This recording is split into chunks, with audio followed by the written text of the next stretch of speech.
سیدنا عمر فاروق رضی اللہ عنہ کہ دور خلافت کی بات ہے کہ مصر سے کچھ گورنر آئے، کچھ وزیر آئے، آ کر کہنے لگے، لوگوں سے پوچھا کہ تمہارے امیر کہاں ہے، تمہارے امیر المومنین کا محل کہاں ہے؟ تو آج کل ہمارے بھی امیروں کا یہی حال ہے کہ ان کی اتنے بڑے بڑے محل ہوتے ہیں کہ غریب کے پاس چھت بھی نہیں ہوتی اور وہ سکون سے اپنی زندگی گزار رہے ہوتے ہیں۔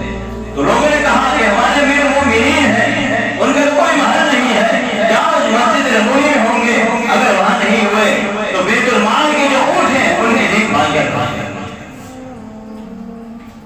تو وہ جو شخص آئے تھے، جو سفیر آئے تھے، وہ کہنے لگے کہ ہم مسجد نبوی میں گئے تو وہاں 3 شخص بیٹھے ہوئے تھے، ایک طرح کے کپڑے پہنے ہوئے ہیں اور ایک روٹی ہے جس کو آنا آتا کر کے کھا رہے ہیں، لباس ایک طرح کا ہے، مل جل کے اس طرح ایک یعنی آپس میں اس طرح غلام بیٹھتے ہیں، اس طرح بیٹھے ہوئے ہیں۔ تو وہ سفیر دیکھ کر واپس چلے گئے، کہا کہ وہاں تو نہیں ہے، وہاں جو 3 شخص بیٹھے ہوئے ہیں وہ تینوں غلام ہیں، ایک روٹی کے اوپر وہ لڑ رہے تھے، تھوڑی تھوڑی کر کے کھا رہے تھے، ان میں تو امیر المومنین نہیں ہے۔ کہا کہ نہیں، ہمارے امیر المومنین وہ 2 غلام تھے اور جو تیسرے ان کے ساتھ بیٹھے ہوئے تھے وہ ہمارے امیر المومنین ہیں۔ تو ہمیں کیا سبق دیا امیر المومنین نے؟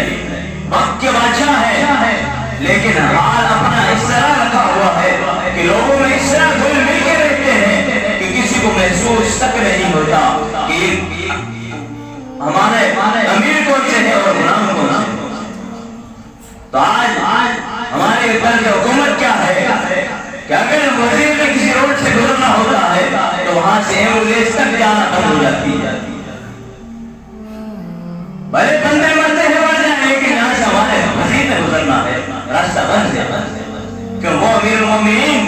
کہ جنہوں نے اپنی حکومت کو بتا دیا کہ حکومت کس طرح کی جاتی ہے، اگر کوئی غریب آ جائے تو اس کے ساتھ سلوک کیا کرنا ہے امیر المومنین نے بتا دیا۔ 22 لاکھ روپہ مل جس کے اوپر آپ نے حکومت کی، اس میں کئی پاکستان آ جاتے ہیں لیکن انہوں نے حکومت کرتے ہوئے اپنی انکساری